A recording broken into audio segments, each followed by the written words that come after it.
বৰাটো গেল না আমাৰ এখে এনেকুৱা কিবা হ'বহে লাগে ঠেং দাঙিয়ে থাকে আবেলিতে গ'ল নহয় আপোনাৰ বম হয় একা হেই ব্ৰহ্মই ডিউটিৰ পৰা আহিয়ে পোৱা নাই নহয় দেৰি হ'ব বোলে মোকে আহিবা কৈ দিছে ঐ বৰাণী তোৰ কাপোৰযোৰ কিন্তু বিৰাট ভাল লাগিছে দেই একেবাৰে নামঘৰত যোৱা নিচিনাই লাগিছে আজিকালি এইবোৰ কাপোৰ পিন্ধিবলৈ সময়ে নাপাওঁ নহয় নামঘৰ চামঘৰত যে যোৱা নহয় আপোনাৰ কাপোৰযোৰ কিন্তু বেছ ভাল লাগিছে একেবাৰে অং চঙীয়া মানুহজনীৰ লগত মিলি গৈছে মিষ্টাৰ ব্ৰহ্মই পচন্দ কৰা চাগে হয় নাই ব্ৰহ্মই এনেকা পচন্দ কৰিবাই নাজানে মৰে পচন্দ আৰু গৈ থাকো বলক এই ৰচোন কেলে সেই চিটিয়ে নিয়ে অহা কথা আছে ঐ মই কলং বোলে বৰাণীৰ গেটৰ মুখতে ৰখি থাকিম তই জল্দি জল্দি আহিবি অকমান ৰখি থাকোং দে নহ'লে বেয়া পাব নহয় ইফালে নামো সময় হ'ব নহয় ঐ বৰাণী এইবাৰ ভাওনা হোৱাটো ফাইনেল হয় না নহয় ঐ ভাওনা হ'ব কিন্তু এই ৰুক্মিণীহত নাটকখন হোৱা কথা আছিল যে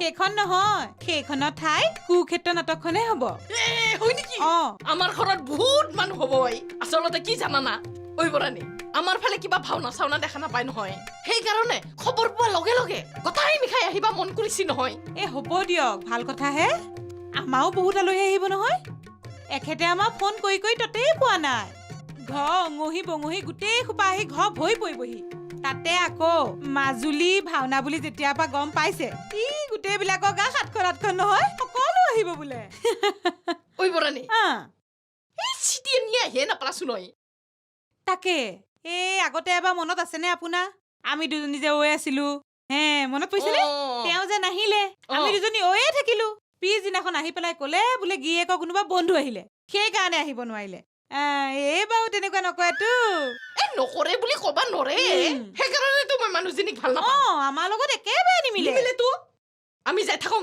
বলক নহলে নাম গাই শেষেই হ'ব আশীৰ্বাদ ল'ব সময়ত গৈ পেলাই আমি লাজহে পাম তাতে এখেতেও গালি পাৰিব বলক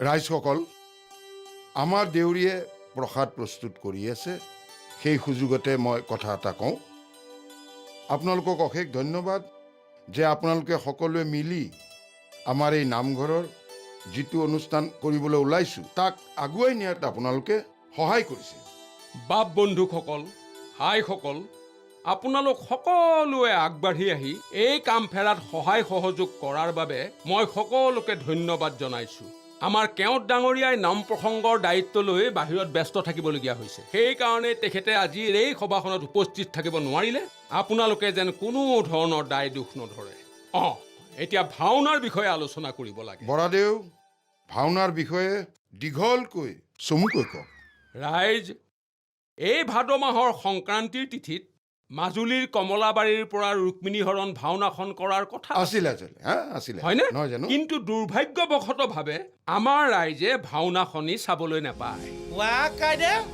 কিবা হ'ল নি ৰুক্মিণী ভাও কৰা ল'ৰাটোৰ বোলে সেইদিনা কিবা ইণ্টাৰভিউ আছে গতিকে সি ভাও কৰিব নোৱাৰে গতিকে ৰুক্মিণী হৰণ ভাওনা চোৱাৰ পৰা আমি বঞ্চিত হ'ব লগা তাৰ মানে এইবিলাক ভাওনা নহ'ব নেকি কিয় নহ'ব ভাই ফট কৰি এনেকে নহ'ব বুলি নকবিচোন মই নহ'ব বুলি কোৱা নাই নহয় সুচি ভাওনা হ'ব না নহয় হ'ব কিয় নহ'ব কিন্তু ৰুক্মিণী হৰণ নহয় কুৰুক্ষেত্ৰহে হ'ব মুঠতে কাইদেউ কিবা এখন হ'লেই হ'ল বুজিছে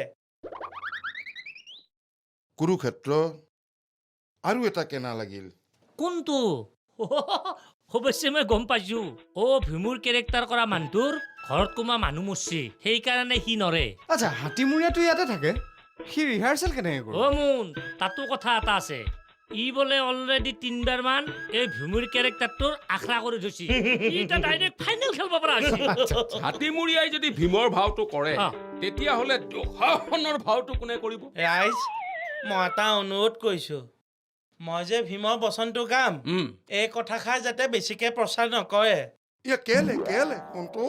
মালিক কাইদেউ নহ'লে এইবাৰো মোৰ ভীমৰ বচন গোৱা নহ'ব বাৰু হ'ব হেৰি নহয় এই দুঃশাসনটো যদি আৰু কোনো নাই মই আছো আৰু গাই দিম মই তোমাৰ হাতে ভৰি য'তে ধৰিব লাগে তাতেই ধৰিম কিয় ই মোক ৰিহাৰ্চলতে যিটো দিছি ভগৱন্তৰ কৃপাতহে মই বাচিলো তুমি ঘৰৰ এটাই চলি হয় না তুমি ভালে কুশলে থাকা তাতকে তুমি কৃষ্ণটো হ'ব ৰ হেল্ল' এক্সকিউজ মি মহিলাসকলে কিবা ক'ব খুজিছে ৰাইজসকল মই ভাবিছিলং কি ভাবিছিলং নহয় মানে আমি ভাবিছিলং কি ভাবিছিলং ৰ না কৈ আছো নহয় এই বৰপেটাত যে আছে মহিলাৰ থিয়া নামটো সিটো মাতিম বুলি হয় হৰা আমাৰো ক'ব লগা আছে নলবাৰী জিলাৰ ঘগ্ৰাবাৰুৰ কৈলাশ পাঠাক নাগৰা নামৰ তেখেতক আনি মাতক ফালি ফেলব ৰাইজ এইখিনিতে আমিও কথা এষাৰ কৈ থলো আমাৰ গড়মূৰীয়া ৰজাবাৰী সত্ৰৰ এটি সত্ৰীয়া নৃত্যগীতৰ দল আছে তেওঁলোকে ভাৰতৰ বাহিৰতো প্ৰগ্ৰেম কৰি ফুৰে সেই দলটোকে ইয়ালে নিমন্ত্ৰণ জনাব পাৰে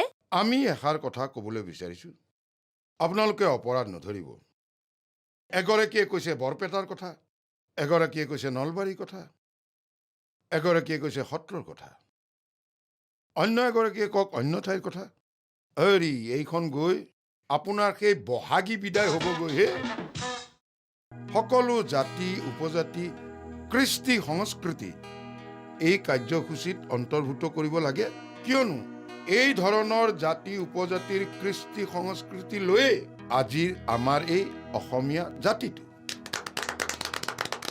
কাজেই এইবাৰলৈ আমি সেইখিনি আঁতৰাই থৈ অকল আমি আমাৰ যি ভাওনা নাম প্ৰসংগ আছে তাকে কৰোঁ পৰৱৰ্তী সময়ত যদি সময় পাওঁ সেইখিনি আমি প্ৰদৰ্শন কৰিম কাকতি অৱশ্যে একেবাৰে উচিত কথাই কৈছে তাৰ ওপৰতো বাজেটৰ কথা আছে বাজেটৰ কথা আছে hello' hello' mic testing Kakati দা অলপমান ফাবলিং হৈছে তলত ধৰক এইখিনিলৈ শ্ৰদ্ধেয় ৰাইজসকল যিসকলে এতিয়াও দান বৰঙণি দিয়া নাই তেখেতসকলক বিনম্ৰভাৱে অনুৰোধ জনাইছোঁ তেখেতসকলে যেন অনতি পলমে আমাৰ ধন ভঁৰালী শ্ৰীমতী তৰাৰ হাতত ধনবোৰ জমা দিয়ে দিয়ে দিয়ে দিয়ে তেতিয়াহ'লে আজিলৈ সামৰোঁ এতিয়া আমি নামঘৰলৈ গৈ আশীৰ্বাদ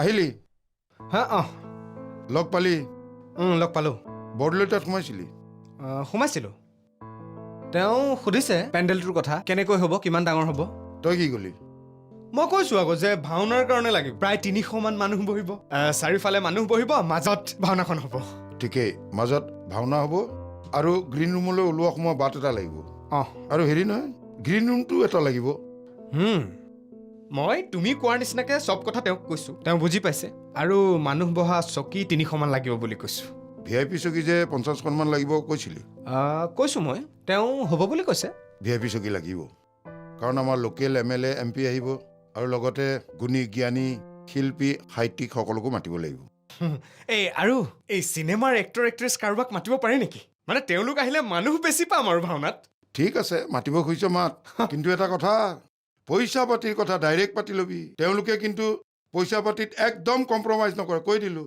নহয় তেওঁলোকে পইচা পাবও লাগে কিমান কষ্ট কৰে ঠিকে আছে পাব লগাখিনি পাব লাগে কিন্তু গলা কাটাটোতো আৰু দিব নোৱাৰি আৰু এটা কথা মনত ৰাখিবি ভাওনা হ'ব আমাৰ কেম্পাছৰ ভিতৰত আমাৰ মান সন্মান জড়িত হৈ থাকিব কোনো বদনাম নোহোৱাকৈ অনুষ্ঠানটো শেষ কৰিব লাগিব পইচা পাতিৰ কথা পাতিছিল নেকি পাতিছিলোঁ কিন্তু এই বৰদলৈক বাদ দি বাকী কেইজনৰ ৰেটটো অলপ বেছি মোৰ বোধেৰে বৰদলৈ ভাল হ'ব হ'ব দে মই তেওঁক লগ ধৰি নিজে কথা পাতি ল'ম পাতিবা এইকেইদিনত নহয় তেওঁ বোলে ক'ৰবাত যাব তেওঁৰ কিবা বাহিৰত কিবা ফাংচন আছে হেৰি কৰিবা মই ভাবিছোঁ বৰদলৈ ভাল হ'ব কাৰণ তেওঁৰ এক্সপিৰিয়েঞ্চো বেছি আৰু কামো ভাল তেওঁৰ ফোন নম্বৰটোতো আনিছ আনিছোঁ হ'ব দে মই কথা পাতি ল'ম আৰু এটা কথা বৰষুণ দিব পাৰে বুজিছ নাই সেইকাৰণে ওপৰত ভালকৈ ত্ৰিপাল দিব লাগিব আচ্ছা দেউতা ঠাইখিনি অলপ কম হ'ব নেকি বাৰু কেনেকৈ কম হ'ব এইবেলা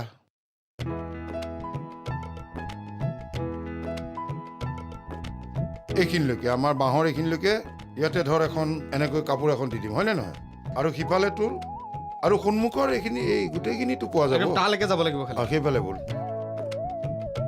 আচ্ছা এইজোপা কাটি দিম নেকি গছডাল পাগলা হৈছে নেকি তাত আৰু শুন ইফালে নামঘৰলৈকে আহিল নহয় এইখিনিলৈকে নহয় একদম কেঁচা ঘৰৰ বাউণ্ডেৰীলৈকে দিব লাগিব তেনেহ'লে বেকা কৰি দিব লাগিব বেকা কৰি ঠিক আছে হ'ব দে তেতিয়াহ'লে ঠাইটো লাগিবতো কথা এটা ক'বলৈ পাহৰিছিলোঁ মায়ে ফোন কৰিছিল বোলে বিজি আছিলা কাৰ লগত কথা পাতি থাকানো তুমি বৰা কিয় লাগে তোক মাৰ কেতিয়া আহিম বুলি কৈছে আহিয়ে আছে মোক বাছ ষ্টেণ্ডলৈ মাতিছে আনিবলৈ হ'ল আৰু মাৰ যদি আহিল শান্তি নাই আৰু আহি যেতিয়া গম পাব এনেকুৱা এটা অনুষ্ঠান পাতিব লৈছোঁ বাছ উঠপ থপ লগাব আৰু শেষত দেখিবি অনুষ্ঠানৰ দুদিন আগলৈকে টেনশ্যনত টোপনি নাই না নিজে শুব না মোক শুব দিব এইটো আনিলে হয়নে সেইটো আনিলে নে এইবিলাক কৰি থাকিব মুনক কৈ দিবি মাৰ আহি আছে বুলি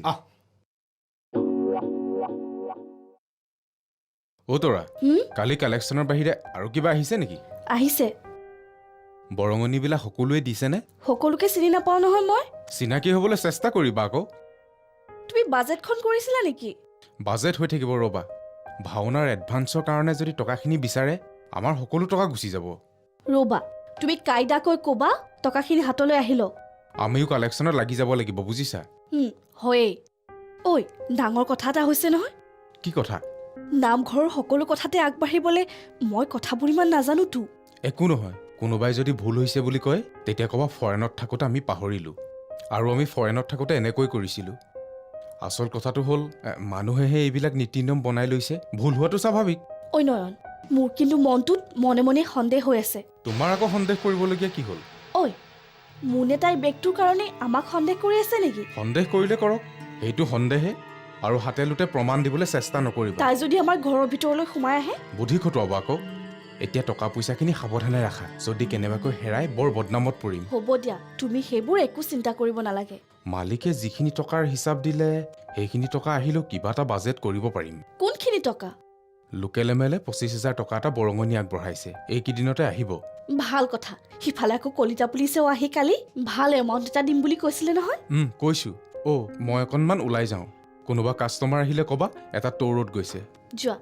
শুনাচোন, আৰু এটা কথা কওঁ। কোৱা। ব্ৰহ্মণী আৰু বৰাণীয়ে কালি মোক খুব ধৰিছে নহয়। সিহঁতক যে ডেমোটো দিয়াৰ কথা আছিলে, কেতিয়া দিবা? ক'বা আমাৰ হেড অফিচৰ পৰাহে প্ৰগ্ৰেমবিলাক আহে, আৰু এইকেইদিনতে ৰেজিষ্ট্ৰেশ্যন আমি পঠাইছোৱেই। এইকেইদিনতে ডেমো আহিব, আহিলে আমি মাতি দিম। হ'ব দিয়া। ঠিক আছে, আহিছোঁ।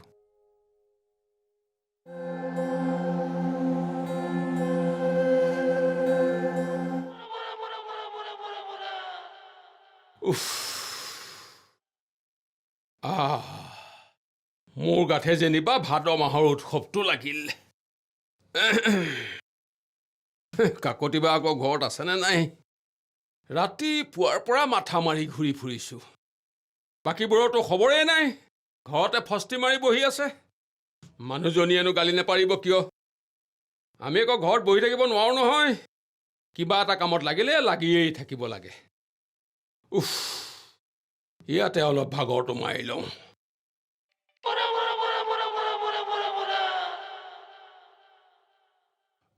কিহে বৰাদেউ, এই ৰাতিপুৱাই ৰাতিপুৱাই যে? কাকতি, আহক আহক আহক।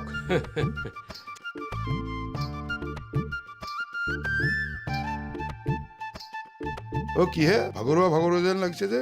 বুজিছে কাকতি, কিবা এটা কামৰ দায়িত্ব মূৰ পাতি লোৱাৰ পিছত চকুৰ টোপনি পাহৰি যোৱাটো মোৰ এটা পুৰণা স্বভাৱ। আপুনিতো জানেই। আপুনি দৰকাৰতকৈ বেছি চিৰিয়াছ। এতিয়া মূল কথাটো হ'ল ভাওনাখন। ভাওনা দলটিক নিমন্ত্ৰণ কৰি আনি সম্পূৰ্ণ আতিথ্যখিনিলৈকে মান সন্মানৰ কথা আছে। সময়ত যদি কথা দি কথা ৰাখিব নোৱাৰো, আমি লাজত পৰিব নালাগিব জানো? আপুনি এনেই টেনচন লয়। আপুনি অকলেই যদি টেনচনবিলাক লয়, বাকীবিলাকে কি কৰিব? তাৰ উপৰি ভাওনাখন হ'ব বুলি জানি আমাৰ ইয়াৰ সকলোৱে মিতিৰ কুটুম ইষ্ট কুটুম্ব সকলোকে নিমন্ত্ৰণ কৰিছে। তদুপৰি এইটো অঞ্চলৰ সকলোৱে গম পাইছে ভাওনাখন হ'ব বুলি। ভাওনা চাবলৈ মানুহে ঠেং দাঙা আৰম্ভ কৰিলেই। মাজুলীৰ পৰা আহিব ভাওনাৰ দল, সেই ভাওনা চাবলৈ সকলোৱে আগ্ৰহ প্ৰকাশ কৰিব দিয়কচোন। এতিয়া যদি সকলো ভালে ভালে হৈ যায় তেতিয়াহ'লেতো ভালেই, কিন্তু কিবা কাৰণত যদি ভাওনাখন নহয় তেতিয়া কি হ'ব? তেতিয়া কিবা কৰিম দিয়ক। মানুহে যে দান বৰঙণি বেছিকৈ দিছে, ভাওনাখনৰ কাৰণেহে দিছে। মাজুলীৰ পৰা ভাওনাৰ দল আহিব বুলি শুনি যিয়ে 100 টকা দিম বুলি ভাবিছিল, তেওঁ এতিয়া 200 টকা দিয়ে। গতিকে ভাওনা এখন যে আমি দেখুৱাব লাগিবই, সেইটো কিন্তু ধুৰুপ। এইবোৰ চিন্তা কৰিয়েই মোৰ গোটেই ৰাতি টোপনি নাই বুজিছে। ভাবিলোঁ এনেকুৱা এটা ক্ষণ আহি যদি উপস্থিত হয়, মইতো খোলটো কান্ধত তুলি ল'ব লাগিব। বৰাদেউ, ইমান দিনে মই আপোনাৰ বাহিৰখনে দেখা পাইছিলোঁ, আজি কিন্তু ভিতৰৰ মানুহটো দেখিলোঁ। এইবোৰ চিন্তা কৰিয়েই পুৱাই পুৱাই চোনচালিলৈ গ'লো। চোনচালিলৈ কিয়? দিলীপ শৰ্মা নামৰ এজন বৰবায়নৰ ঘৰলৈ। সত্ৰীয়া কলা সংস্কৃতিৰ সাধক শৰ্মা, অৰিজিনেলি সত্ৰৰ মানুহ, এতিয়াও কেৱলীয়া উদাসীন হৈয়ে আছে। মোৰ পুৰণি চিনাকি। আৰু এটা কথা, তেওঁৰ বাজানাৰ লগত আমাৰ বাজানাৰ মিল আছে। তেখেতে পাৰিম বুলি কৈছেনে? গোটেই প্ৰব্লেমটো মই বুজাই ক'লো। তেওঁ ক'লে আপোনালোকে যদি তেনেকুৱা কিবা সমস্যাত পৰে, চিন্তা নকৰিব, মই বৰবায়নৰ কামটো চলাই দিম। তেখেতৰ হাতত কেইবাখনো নাটক আছে, আমি যিখন পচন্দ কৰোঁ সেইখনেই চলাই দিব। ধন্যবাদ বৰাদেউ। আপুনি যে কামবিলাক আগতীয়াকৈ কৰিছে সেইকাৰণে আপোনাক ধন্যবাদ। যদিহে ভবা কথাখিনি অমূলক হয় তেনেহ'লে দলটিৰ বাবে থকা মেলা খোৱা বোৱাৰ ব্যৱস্থাটো আগতীয়াকৈ কৰিব লাগিব। নিশ্চয়, সেইটো ভাবিয়ে আমাৰ ওচৰত যে PWDৰ যিটো গেষ্ট হাউচ আছে তাৰে কেয়াৰটেকাৰজনক মই কৈছোঁ।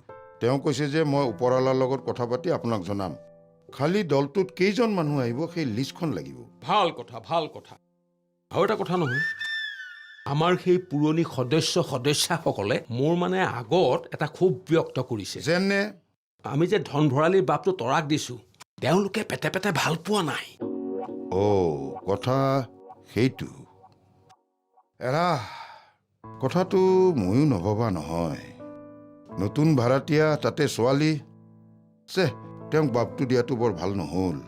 একচুৱেলি মই ভাবিলোঁ কি যে দুইটা খুব কৰ্মী, আগ্ৰহী, সময়ো দিব পাৰিব। আমাৰবিলাকে ব্যস্ত হৈ থাকিব, ধন ভঁৰালী হ'বলৈ ক'ত সময় দিব পাৰিব। সেইকাৰণে মই তলাক দায়িত্বটো দিওঁ। সেইবোৰ চিন্তা পিছত কৰিম দিয়ক। মই এতিয়া আহোঁ, ঢেৰ কাম আছে, পিছত লগ পাম। ঠিক আছে। উৎসাহেৰে কামটো কৰিব ল'লোঁ। এতিয়া ভালে